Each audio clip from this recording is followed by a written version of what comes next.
Assalamualaikum warahmatullahi wabarakatuh. Menarik sekali pertemuan diskusi singkat Babe Aldo dengan Komjen Dharma Pongrikun. Apalagi ketika Babe Aldo menanyakan ke Komjen Pongrikun tentang konsep Pancasila yang akhir-akhir ini marak hanya menjadi slogan atau tagline semata. Emang mau branding jualan bos? Dikit-dikit tagline ataupun slogan, kami Pancasilais lah, NKRI harga mati lah, kedaulatan pangan lah, presisi lah, merdeka belajar lah, dan seterusnya.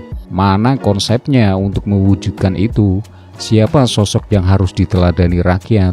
Yang ada kebanyakan para petinggi malah sibuk nafsu untuk mempertahankan kekuasaan, tidak pernah memberi konsep, apalagi memberikan roadmap apa dan bagaimana kita sebagai bangsa dan negara bisa mewujudkan gagasan tentang nilai-nilai Pancasila. Oke, langsung saja bagaimana jawaban sang jenderal tentang konsep Pancasila agar tidak sekedar menjadi tagline slogan semata. Langsung saja kita simak diskusinya. Assalamualaikum warahmatullahi wabarakatuh. Welcome back, selamat datang lagi di channel Babe Aldo bersama gue Babe Aldo, YouTuber receh yang tetap selalu sehat. Jangan lupa ngopi. Bismillahirrahmanirrahim. Alhamdulillahirrahmanirrahim. Gue baru kali ini ngopinya sambil gugup. Bang Dharma, apa kabar? Baik. Alhamdulillah. Nih guys, seriusan saya gugup banget ini. Baru ini permintaan dari subscriber dari setahun lebih, Bang, tentang bagaimana Babe pengen podcast sama Bang Dharma nih. Alhamdulillah kali ini ada kesempatan luang sebentar. Sebenarnya saya bingung mau bilang apa sama Bang Dharma ini, karena ini minta maaf ya guys, gue manggil Bang Dharma karena memang permintaan beliau ya Bang. Ya, nah Ketuaan kalau dibilang. ya Bang, saya jujur aja saya termasuk penggemar Abang dari awal masalah pandemi ini Bang. Saya cuman mau minta nasihat dari Abang kira-kira.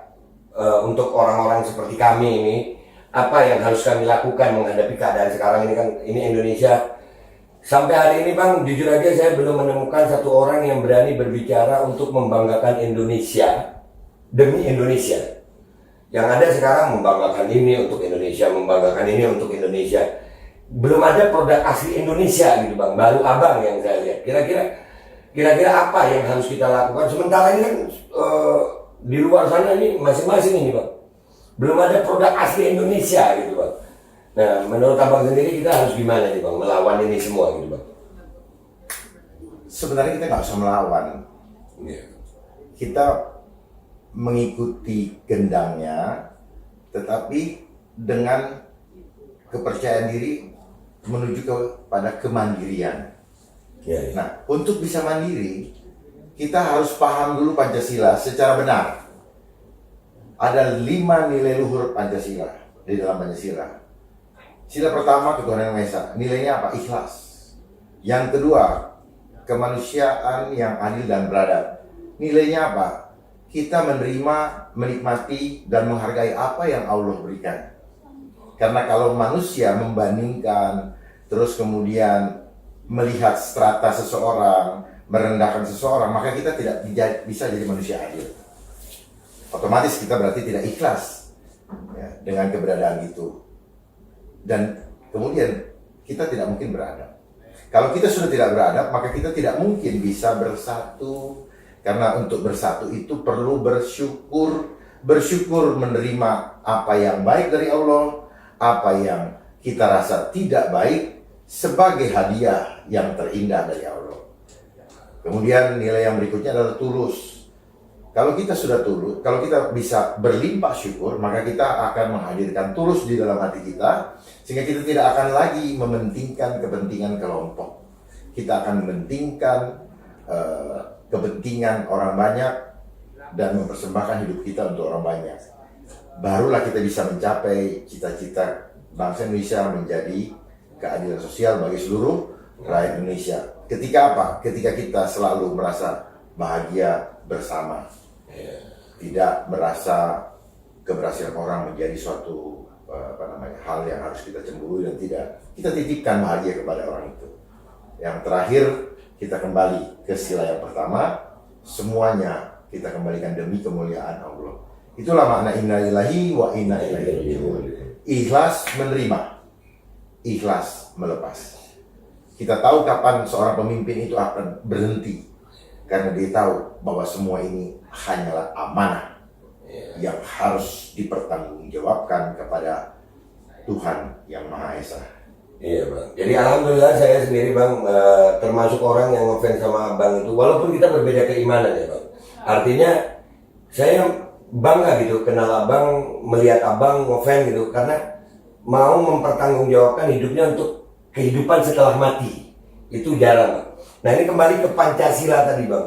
Pancasila ini sekarang ini seperti hanya sebagai slogan aja bang. Tapi dalam prakteknya kami belum melihat di mana, di DPR belum ada, di pejabat-pejabat yang ada ini belum ada gitu. Nah kami termasuk kelompok yang, kalau mau dibilang kelompok, kami sampai hari ini antipati dengan sistem yang ada. Ya karena kami melihat seperti PT 20% ini bagi kami ya, ini bukan Pancasila gitu bang. Nah kira-kira bang, apalagi kalau PT 20% ini kan otomatis calon-calon yang ada itu ya yang dimau sama partai-partai itu lagi. Sementara kami sendiri, jujur aja, partai yang ada di Dewan sana sampai hari ini kami belum ada yang kami percaya. Kira-kira ke depannya Indonesia ini kalau masih seperti ini, kira-kira ke depannya gimana? Soalnya kita udah ngalamin nih bang, polarisasi dari 2019 nih. Kemarin 2019 kan ada 01, 02 sampai pecah sampai sekarang tuh. Sampai sekarang pecah. Padahal 01, 02-nya sudah jadi 11, 12 kan gitu. Nah kira-kira 2024 harapannya gimana nih bang? Apa yang bisa kita perbuat untuk bangsa ini? Saya tidak mau masuk ke ranah politik ya. Karena belum saatnya. Namun saya akan memberi pandangan bahwa harapan kita sebagai anak bangsa adalah tahun 2024 ada sesuatu yang baru, yang betul-betul fresh from the oven, ya, fresh from the oven, yang betul-betul genuine untuk membangun kemandirian bangsa. Agar apa? Agar bangsa ini berdaulat. Karena kalau kita hidup dari hutang, nggak ada suatu rumah tangga yang berdaulat, nggak ada suatu organisasi yang berdaulat manakala dia hidup dari hutang. Nggak ada seorang pria atau rumah tangga yang berwibawa kalau dia hidup dari hutang. Dia akan selalu dihantui oleh rasa ketakutan kapan ditagih, dan dia akan hidup dengan kerja rodi untuk membayar dan mengejar pengembalian tadi. Itu didikan orang tua saya kepada saya. Walaupun misalnya uangnya ya dapatnya 1.000, ya manfaatkanlah 1.000 dan tetap tabung 100.000. Jangan dihabiskan. Habiskan kelola 900.000, yang 1.000 wajib ditabung untuk keadaan darurat. Nah, sebenarnya hal-hal yang simpel yang harus kita inikan adalah jangan pernah terintimidasi dengan rasa takut untuk tidak makan. Karena pada dasarnya Tuhan sudah memberikan begitu luar biasa sumber daya alam untuk seluruh rakyat Indonesia untuk dimanfaatkan. Namun persoalannya sudah dikapling-kapling ketika kita lahir. Makanya ketika kita dengar lagu Indonesia, di sanalah aku berdiri. Oh rupanya tumpah darah kita hanya untuk berdiri. Kita nggak bisa tidur. Kalau untuk tidur harus membanting tulang dan sebagainya. Jadi sebagai anak bangsa, kita berharap bahwa Tuhan memberikan pemimpin yang tidak sekedar disebut pemimpin, tetapi tidak berjiwa pemimpin. Karena pemimpin itu filosofinya adalah tempat di mana anak buahnya, rakyatnya menggantungkan masa depannya.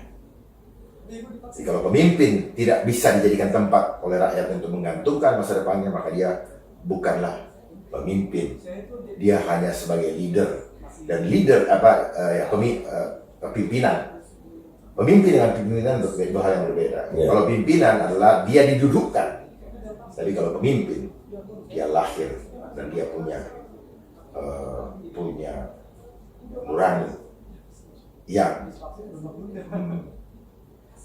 mau mengorbankan dirinya. Dia menjadi solutif. Dia bukan problem maker. Itulah sejatinya seorang pemimpin. Dan kita rindu pemimpin yang sungguh-sungguh takut akan Allah. Karena negara ini negara yang diberkati. Bangsa ini adalah bangsa yang diberkati. Hanya persoalannya ketika pemimpin tidak takut Allah, maka jangan harap akan diberkati Allah. Justru banyak hal yang akan terjadi yang akan menyengsarakan rakyat. Terima kasih Bang. Ini memang guys, gue tahu sebenarnya gue pengen ngomong banyak, cuman ini karena memang terpaksa nyari waktunya beliau ini susah. Jadi ini sebentar aja, tapi saya mau minta pernyataan Bang Dharma. Kira-kira kalau saya undang ke tempat saya, Abang mau? Boleh. Boleh. Nah itu guys. Dan sambil menunggu kalian komentar yang baik di bawah di konten ini, kalian tulis pertanyaan-pertanyaan kalian. Yang beruntung nanti insya Allah akan gue bacakan pertanyaan-pertanyaan itu di saat Bang Dharma datang ke studio Receh Babe Aldo. Kalau ini kita lagi minta waktunya beliau sebentar aja. Sebagai closing statement Bang buat subscriber Babe Aldo, YouTuber receh ini Bang. Sahabat-sahabat, rekan-rekan sekalian, saudara-saudaraku sebangsa dan setanah air, mari bersama kita berjuang untuk membebaskan bangsa ini dari perbudakan mindset, agar kita bisa menemukan jati diri bangsa, kembali kepada fitrah sebagai insan yang nusantara. Nu makhluk swa mandiri anta menuju ra sang pencipta. Artinya apa? Setiap langkah kita, setiap tindakan kita bertanggung jawab langsung kepada Tuhan. Sampai jumpa di lain kesempatan. Terima kasih untuk waktunya Babe Aldo. Terima kasih. Saya juga sudah lama mengikuti dan ngefans dengan Babe Aldo, gitu ya. Karena Babe Aldo saya melihat adalah punya hati, dan Babe Aldo sedang dipakai Allah untuk membukakan hati dan pikiran daripada anak-anak bangsa yang saya yakin mereka adalah patriot-patriot bangsa yang akan menjadi generasi penerus bangsa yang akan pada akhirnya akan kita wariskan kepada mereka. Terima kasih Babe Aldo. Terima kasih. Salam hormat buat keluarga. Saya dengar baru punya istri. Makanya salam hormat buat nyonya. Siap Bang, terima kasih Bang, terima kasih banyak. Terima kasih. Iya, guys sudah gitu aja. Jujuran gue baru kali ini gemeteran gue podcast karena gue receh. Tapi alhamdulillah gue merasakan vibrasi yang nyaman gitu bersama beliau. Tapi tenang aja, kali ini versi pendeknya akan insya Allah dengan izin Allah akan ada versi panjangnya di studio Receh Babe Aldo. Sebentar. Tadi yang saya kurang suka ada kata receh. Kenapa saya bilang gitu? Jangan merendahkan kemuliaan Tuhan yang ada pada dirimu dengan mengatakan dirimu receh. Oke. Kalau gitu mulai sekarang gue bukan lagi YouTuber receh. Gue YouTuber patriot Indonesia. Manusia boleh mengukur kita. Tetapi di mata Tuhan kita adalah mulia. Siap. Amin. Amin. Oke guys, gue udah gak receh lagi hari ini karena akhirnya gue bisa podcast dengan seorang komjen dan udah gak receh gue. Gue Babe Aldo minta maaf kalau salah. Sampai jumpa di konten-konten gue berikutnya. Wabillahi taufiq wal hidayah. Wassalamualaikum warahmatullahi wabarakatuh. Sekali lagi Bang, makasih banyak.